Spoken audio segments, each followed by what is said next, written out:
Salam CSP, selamat malam. Saya Teddy di sini. Kita ketemu lagi. Malam hari ini kita mau bahas sesuatu yang menarik, yaitu analisa Fibonacci. Ya, analisa yang mungkin ya sering kita perbincangkan, bahkan banyak orang juga bicara tentang analisa Fibonacci ini, gitu ya. Dan malam hari ini kita mau kupas tuntas tentang apa sih itu analisa Fibonacci dan kegunaannya waktu kita menganalisa harga, ya. Ya tetap saja bahwa kita harus mengambil keputusan di mana kita harus bertransaksi, ya kan, lalu di level eh, berapa buy atau sell, gitu kan, ya. Jadi kita bisa menganalisanya dengan analisa Fibonacci ini. Mengapa sih analisa Fibonacci menjadi efektif dalam transaksi? Karena ini adalah sebenarnya salah satu analisa yang menurut saya analisa dasar, ya, yang kadang-kadang akhirnya menjadi turunan. Salah satunya adalah Elliott Wave, ya.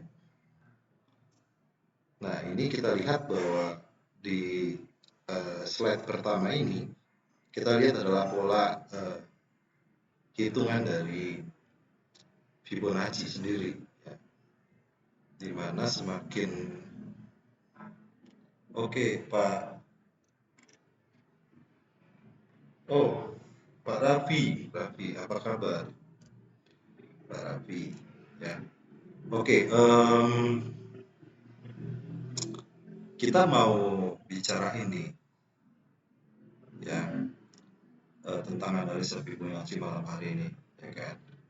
Nah, inilah hitungan matematikanya, di mana ujungnya memang tidak mungkin menjadi nol, ya. Terus dia semakin kecil, dan itu sebenarnya adalah hukum yang hitungan matematis alam, gitu ya. Ada yang bilang ini adalah angka Tuhan, ya, Fibonacci itu. Ya, kita belajar sama-sama, ya, malam hari ini. Nah, Fibonacci sendiri, ya, diambil dari yang mengembangkan, ya, tulis angka ini sendiri, yang namanya adalah Leonardo da Vinci, ya, atau Leonardo Pisano, ya. Kita kenal sebagai Fibonacci, matematikawan dari Italia. Dan peranannya ini dia mengubah perhitungan Arab ke dunia Eropa, ya. Algoritma, ya. Dan ini dipakai di dalam penjumlahan Fibonacci. Jadi kita belajar dulu nih basicnya. Ini kenapa sih bisa menjadi efektif? Karena memang setiap hal akhirnya larinya ke angka ini, ya. Dan kita harus menghormati orang yang sudah menemukannya, ya, sebagai seorang yang mau belajar, ya. Nah, ini. Jadi Fibonacci menemukan angka, ya. Jadi ada tulisan-tulisan di sini bahwa deret-deret angka, ya, 1, 1, 2, 3, 5, 8, 13. Jadi selalu dijumlahkan dari angka 1 ke 1, 1 tambah 1 menjadi 2, 1 ditambah 2 menjadi 3, 2 ditambah 3 menjadi 5, dan seterusnya, ya. Dan jika kita bagi angka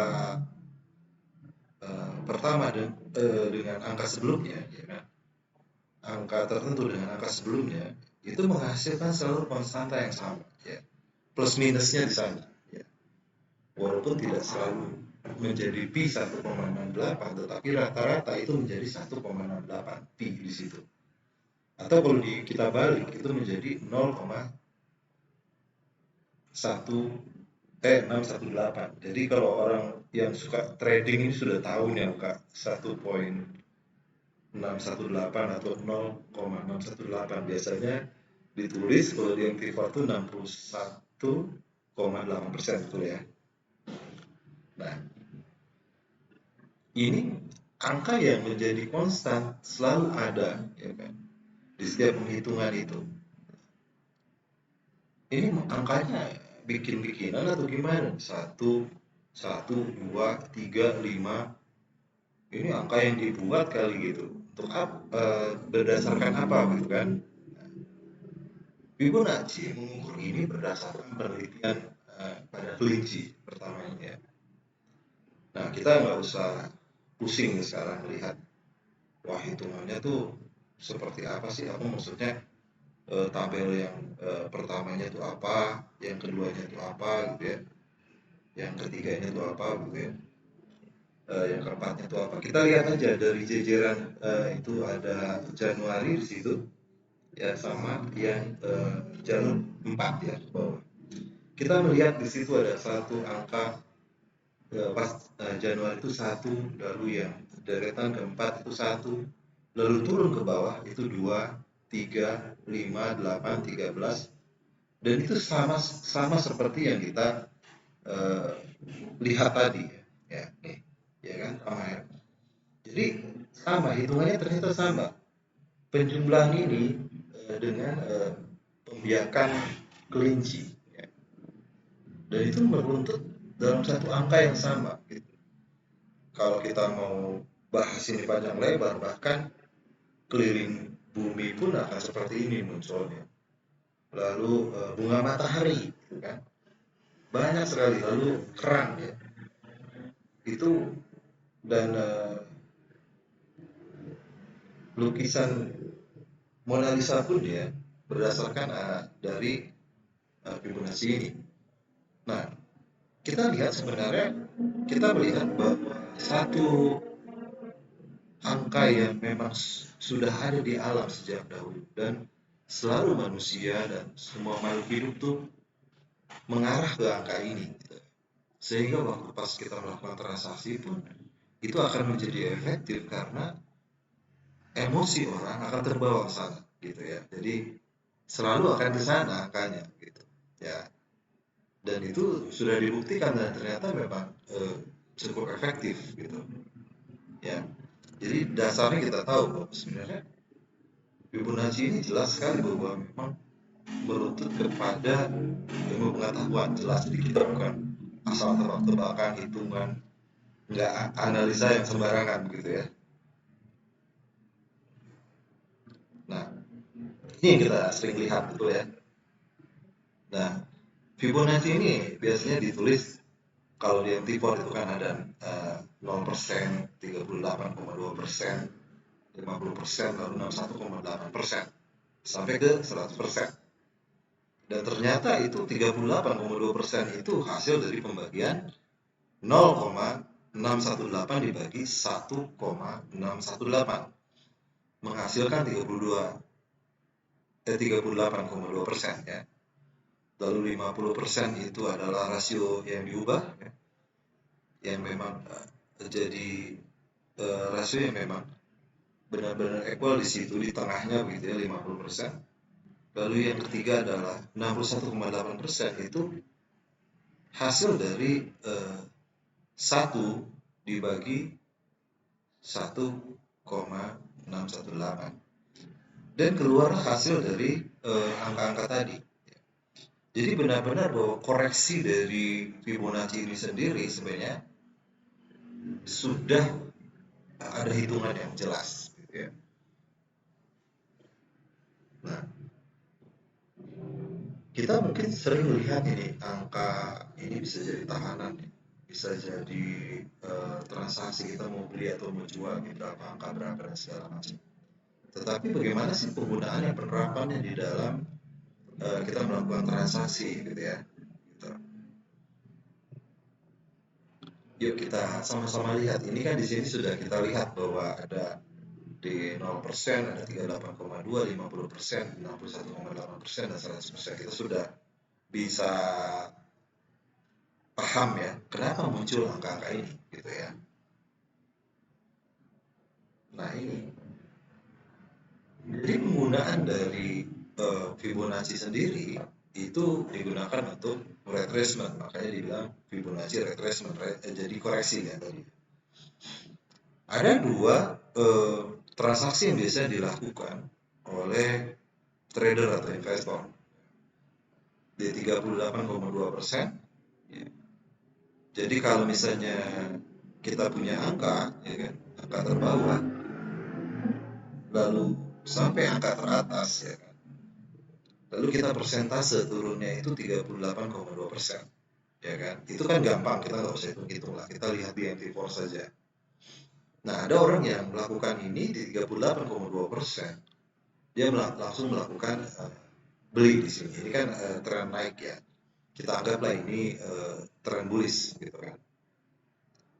Tren bullish ini kita ambil lalu dia melakukan transaksi yang agresif di 38%. Saya bilang agresif karena resiko yang harus dia tanggung itu sampai ke kurang dari situ, jadi 61,8% ya gitu ya.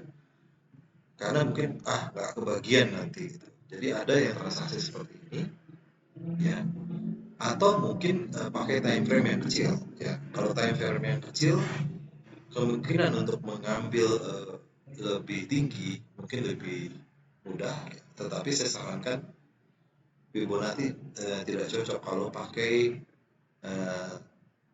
time frame yang terlalu pendek begitu. Saya berapa kali coba tapi kelihatannya kadang-kadang lebih besar pasar dari tiang, jadi spreadnya mungkin ya tidak cukup begitu ya sih. Jadi BEP pun belum, angka sudah berbalik lagi ya. Tapi minimal mungkin kalau untuk di mata uang 30 sampai 1 jam kalau untuk perdagangan Amerika ya. Tapi kalau untuk perdagangan Asia sendiri pagi saya sarankan minimal di 1 jam. Nah, yang kedua adalah konservatif. Konservatif ini dia benar-benar menunggu melewati 50%-nya. Jadi ada sedikit keraguan di 38,2%, masih turun. Saya turun sampai ke 61,8% gitu ya. Nanti kalau komentar saja kalau suara saya kurang terdengar ya. Jadi saya pakai di sini gitu biar kedengaran. Jadi 61,8% ini dia sudah melewati titik 50%, di 61,8% dia mengambil posisi beli di situ ya. Kebanyakan orang-orang itu melakukan transaksi di antara keduanya ya, di 50%. Tapi saya melihat beberapa kali transaksi di mata uang ya, itu sangat efektif di 1 jam ya. Lalu di emas mungkin bisa 30 menit begitu ya. Tapi kalau untuk di di 15 menit, di 5 menit saya nggak sarankan gitu ya. Walaupun mungkin ada beberapa yang mau melakukan itu karena Fibonacci bukan untuk scalping sebenarnya gitu ya. Tapi kita masang benar-benar posisi di mana kita harus pasang posisi, lalu kita pasang stop dan kita pasang taking profit ya. Risk ratio-nya juga artinya perbandingan rasio dengan profit reward risk ratio 3R. Saya berpendapat itu rata-rata dibuat 2:1 ya kalau saya sendiri ya, pengalaman saya sendiri. Konsistensi bisa terjadi. Jadi kalau kita melakukan hal ini terus-menerus, jadi bukan pakai Vivo, besok kita cari pakai yang lain gitu ya. Nah ini kita akan coba lihat aja bagaimana hasilnya ya. Anda bisa mencoba dengan melihat misalnya sisi histori ya kan. Jadi test by history. Jadi historinya kita lihat kalau pakai grafik 1 jam ini bisa menghasilkan sesuatu yang baik atau tidak gitu ya. Kita pakai high dan low-nya gitu. Itu kita bisa lihat nanti. Nanti saya perlihatkan ya grafiknya seperti apa. Jadi kalau hanya di sini kan bingung, menentukan high dan low-nya bagaimana kan gitu ya. Nanti kita lihat sama-sama. Nah ini sebelumnya ada beberapa yang kadang-kadang tertipu dengan yang namanya gelombang, pergerakan gelombang. Kalau tadi ada yang tanya tentang wave ini ya, bagaimana sih kita melakukan posisi di itu wave ini, di wave kedua ya kan. Wave kedua itu biasanya ada yang agresif dan ada yang konservatif. Itu jawaban saya. Jadi tergantung Anda tipikal apa begitu ya. Tetapi harus kita lihat juga, biasanya kalau time frame yang semakin tinggi sebenarnya akan semakin baik, tetapi disarankan untuk memakai 61,8% kalau time frame Anda itu kecil ya. Jadi kita pakainya yang konservatif gitu. Karena resiko akan semakin tinggi karena gelombangnya kita tidak tahu gelombang besarnya gitu ya. Karena kan biasanya orang-orang akan lihat itu lebih ke cenderung ke harian gitu, grafik harian. Tapi kan kalau grafik harian ya kita nggak trading juga ya gitu ya, dan kesempatan banyak terbuang kan gitu. Tapi kalau misalnya kita mau lebih agresif lagi, boleh agresif tetapi eh, memakai time frame yang kecil dengan 61,8%, itu saran saya. Yang ini yang two wave ya, jadi yang dua gelombang ya, pemanfaatan dua gelombang. Ya. Nah ini sebenarnya maksud tadi kan wave itu kan dari titik rendah ke titik tertinggi lalu koreksi kan begitu ya. Kalau misalnya pas yang ke wave kedua itu kita baru melakukan action. Wave ketiga kita mendapatkan hasil di situ. Ya. Nah ini adalah satu gelombang yang kadang-kadang kalau yang pertama sih sudah biasa kan ya, tadi 38,2% ada 61,8%. Tetapi ada kadang-kadang tipuan dari bearish gelombang. Jadi ini yang terjadi. Begitu A ke B, lalu ke C-nya itu melewati garis terendahnya A. Ya. Nah ini kadang-kadang itu menjadi ambigu di situ. Kalau misalnya kita mau melakukan transaksi yang benar, tentu kita sudah cut loss ya. Dan itu nggak boleh disesali, ya kan? Karena memang ini adalah tipuan bearish gitu. Jadi kita anggap ini sudah bearish, tapi bukan berarti waktu pas sudah menyentuh melewati titik A ini, kita langsung melakukan transaksi lagi. Ya. Yang benar adalah waktu terjadi tipuan bearish gelombang ini, gitu kan, melewati titik B, baru kita melakukan pembelian di situ. Ya. Kalau terjadi grafik tipuan bearish 3 gelombang yang gambar yang B, ya. Itu yang harus kita lakukan.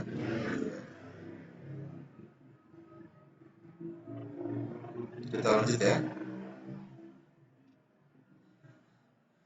Nah ini 3 gelombang dan 5 gelombang. Nah gimana sih caranya menentukan target? Nah ini kita ngomongin target ya. Kalau tadi kita entry point-nya, ya kan? Stop loss-nya sudah jelas. Nah gimana targetnya? Ternyata targetnya itu ya misalnya nih titik A ke titik B itu ada 100 poin lah anggap ya. Anggaplah 100 poin biar kita gampang hitungnya ya. Mungkin wah tinggian saya cuma paling ngambil 10-20 poin gitu, anggaplah saya anggap bilang 10 poin lah ya, ke level A ke level B 10 poin gitu ya. Lalu gimana level B ke level D? Ya tentu ya kita masuknya di level C ya, di level C kita lihat grafik yang A, gambar A ya kan. Nah, kita masuk di level C, lalu targetnya di berapa? Targetnya di level D. Hitungnya bagaimana sih? 10 poin, 10 tadi dikali 6,1 dikali 1,618 ya. Makanya kalau misalnya 10 poin terlalu rendah kan. Kita anggap 50 poin lah ya, titik A ke titik B ya. Kalau misalnya titik A ke titik B itu 50 poin, maka 50 dikali 1,618 gitu. Hitungannya begitu perkaliannya. Ya. Jadi kira-kira berapakah? Jadi sekitar 81 poin lah ya. 81 poin ya, 50. Lalu dari titik B, ingat, dari titik B ke titik D itu targetnya adalah 81 poin ya. Kalau titik A ke titik B-nya 50 ya. Jadi kalau hitungan matematik sederhananya itu titik B ke titik D itu sama dengan X dikali 1,618 gitu ya. Mungkin kalau misalnya agak sedikit belum paham, saya lihat juga dengan tanya. Oke, belum ada ini. Kalau ada pertanyaan silakan, nggak mengerti silakan. Tapi kalau aduh bingung Pak, saya bingung gitu kan, datang ke SSP ya. Di sini kita akan jelaskan lebih detail lagi tentang Fibonacci ini. Semua kita kasih buat Anda ya, for free. Jadi kita datang sini, kita bisa belajar di sini di CSP ya. Tempatnya juga nyaman gitu kan. Jadi kita bisa belajar lebih baik lagi ya. Nanti kalau saya jelaskan itu di boardnya itu mudah Anda bisa tangkap gitu ya. Jadi sekarang kita belajar dulu aja bagaimana sih gitu kan. Mungkin bisa di capture, bisa dilihat gitu kan. Masih nggak ngerti juga datang aja ke CSP. Tapi saya harapin nggak usah pusing-pusing, mikir-mikir, cari sendiri, mendingan datang ke CSP, kita belajar sama-sama, ya kan? Di Jalan Terusan Jakarta nomor 54 Bandung, ya. Terus yang gelombang yang B itu bagaimana? Ini gelombang, 5 gelombang, ya. Kalau 5 gelombang itu kayaknya saya pernah lihat, ini modalnya apa ya? 1, 2, 3, 4, 5. Elliott Wave, ya betul. Karena memang akhirnya muncul lah, akhirnya jadi teori Elliott Wave nanti ya. Nah, ini kita lihat bahwa caranya bagaimana sama ya. Kalau tadi 1 targetnya sama. Jadi kita targetnya tetap 3 gelombang maupun 5 gelombang adalah X dikali 1,618 sama targetnya. Ya. Nah, kalau 5 gelombang ini kita melakukan transaksi averaging yang sudah profit ya. Di level 2 kita buy di situ ya kan. Ada yang bilang bahwa sampai di level 3 dia sudah taking profit ya kan. Nah, kita tidak tahu level 3 nya berapa kan. Tetapi tiba-tiba muncul lagi koreksi sampai ke level 4. Nah, disitulah kita melakukan buy yang kedua ya kan. Dan inilah averaging yang benar, averaging di saat profit. Dan saya tidak menyarankan Anda melakukan averaging dengan sistem Pascal. Itu sangat merusak. Saya pikir bahwa kalau ada yang mengatakan itu, apalagi kalau sudah rugi, disuruh berlipat melakukan transaksi, itu bukanlah suggest yang baik yang bisa kita lakukan ya. Karena ingat, resiko menjadi berlipat dan itu sangat berbahaya gitu ya buat transaksi Anda. Saya tidak menyarankan itu. Jadi saran kita adalah A yang pertama 2, lalu level keempatnya ya kita lakukan buy lagi dengan lot yang sama. Dengan lot yang sama. Jadi jangan berlipat-lipat begitulah ya. Baru di level kelima ya, itu kita closing posisi ya, target kita di situ ya. Kalau ada 5 gelombang. Tapi kan yang gampang sekarang pertama-tama saya bingung mau gimana, kita lihat yang ini aja lah ya, yang ini aja. Jadi kita hanya melakukan transaksi itu misalnya low-nya ya kan, low-nya di 10.000 ya kan, high-nya itu di 20.000 ya kan, lalu turun 38,2% dari itu, berarti kan range-nya itu 10.000 ya, 10 ke 20 kan range 10, berarti di sekitar 16.000 ya, 16.180 ya kan, kita buy di situ lalu naik harganya seperti itu ya. kita melakukan transaksi seperti itu aja. Nah, yang ini kalau sudah lebih mahir lagi, mapan lagi, makanya banyak sekali ilmu yang bisa dipelajari di Fibonacci ini, ya. Jadi datang aja ke sini, kita siap layani Anda buat edukasi, ya. Nah, ini satu contohnya. Ya, jadi nggak usah yang repot tadi. Ini contohnya. Ya, ini memang contohnya juga agak sedikit tricky karena memang dia melakukan buy-nya, tapi tetap ini pun bisa dilakukan, bisa. Hanya memang tidak pernah dilakukan dengan cara 2 kali transaksi, artinya gini, dilipat. Ini buy 1 terus ke buy 2 itu jadi 2 kali. Bukan ya, maksudnya buy pertama dan buy kedua tetap dalam lot yang sama, bukan dalam lot yang berbeda. Ingat, ya kan? Jadi bukan dalam lot yang sama, tetap dalam lot yang berbeda. Ya.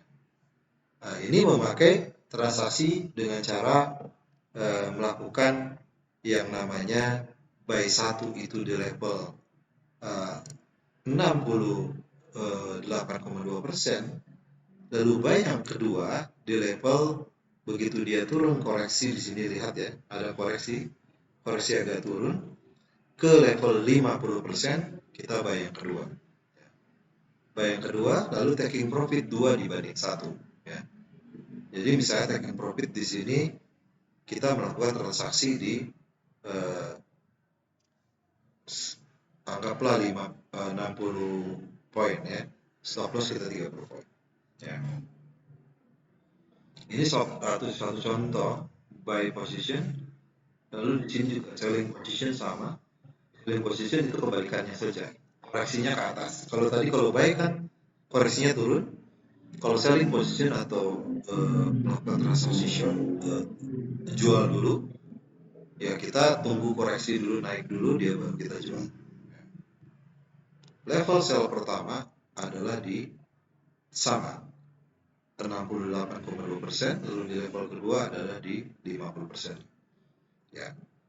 Jadi kita averaging dengan averaging yang sudah dapat ke profitnya, ya.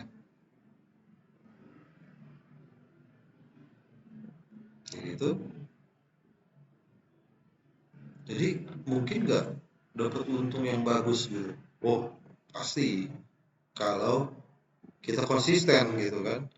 Tapi kan seringkali kita tidak konsisten melakukan hal ini gitu kan. Pasti untung gua ya, gak ada yang pasti untung. Salah saya tadi kalau misalnya ngomong, bukan maksudnya pasti untung, bukan. Tapi kalau kita konsisten bisa menghasilkan sesuatu yang baik nggak? Ya, betul. Kita kalau kita konsisten melakukannya, kadang-kadang memang kita butuh namanya kesabaran di transaksi dengan Fibonacci ini, gitu ya. Jadi kita melakukan transaksinya ya harus benar-benar memang sabar menunggu di level itu ada, baru kita melakukan transaksi. Jadi kita harus komitmen di situ. Itulah yang kadang-kadang menjadi sulit karena kita tidak komitmen, ya kan. Lalu bagaimana target profit dan loss-nya? Sama.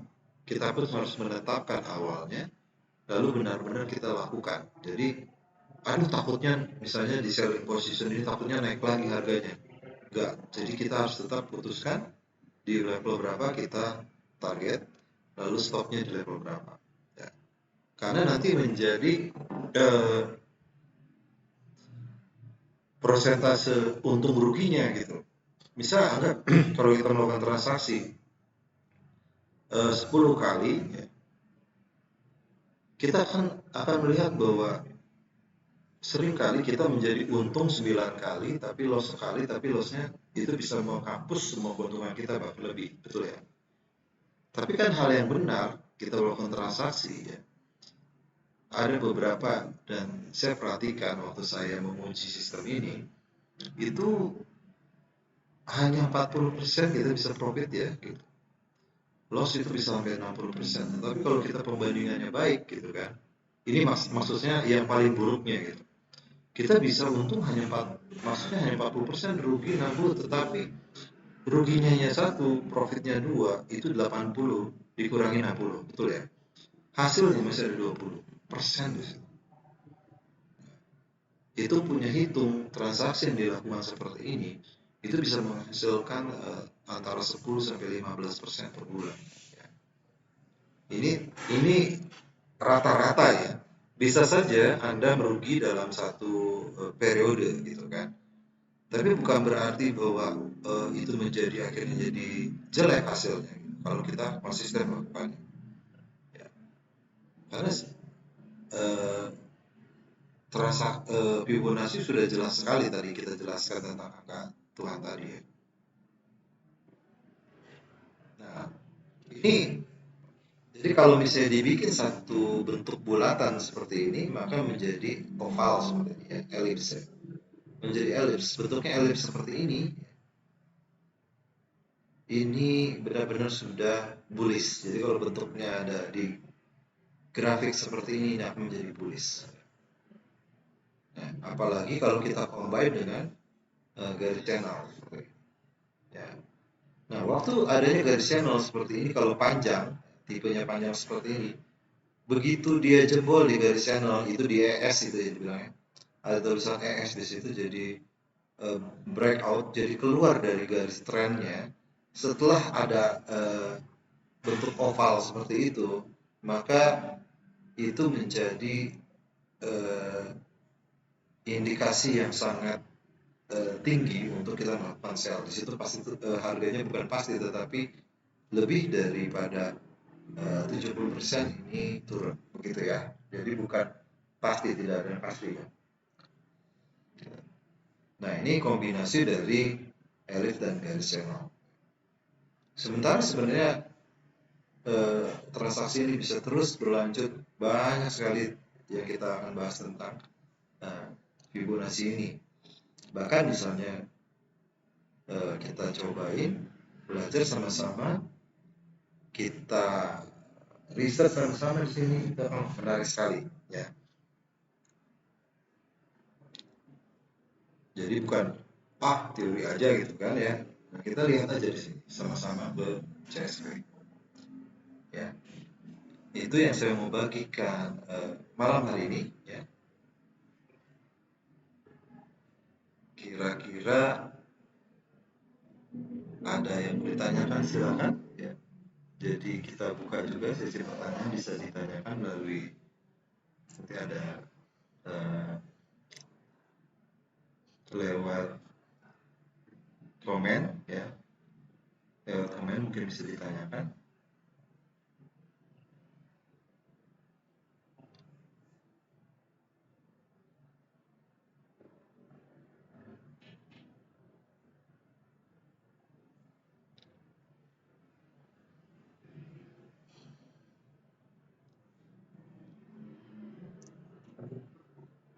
Saya akan tunggu ya sebentar untuk mungkin ada yang mau bertanya.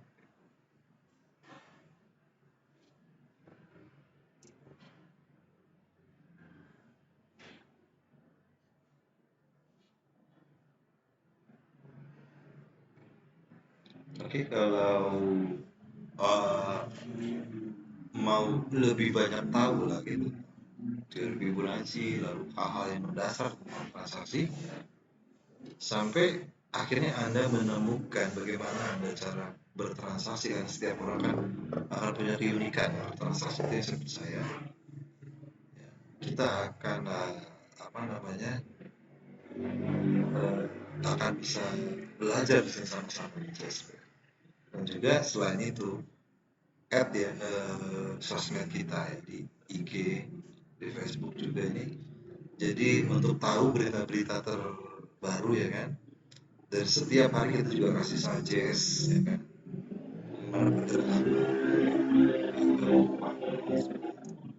Dan juga kalau ada saran-saran yang bisa untuk kita juga, untuk perbaikan kita dengan senang hati menerimanya, karena kita ingin supaya setiap trader, setiap nasabah itu punya sesuatu yang menarik waktu kita transaksi, kita bisa menghasilkan sesuatu yang baik ya. Oke, terima kasih untuk malam hari ini dari PT Jasa Sinergi Persada. Kita ucapkan ada semua yang menyaksikan acara ini. Selamat malam.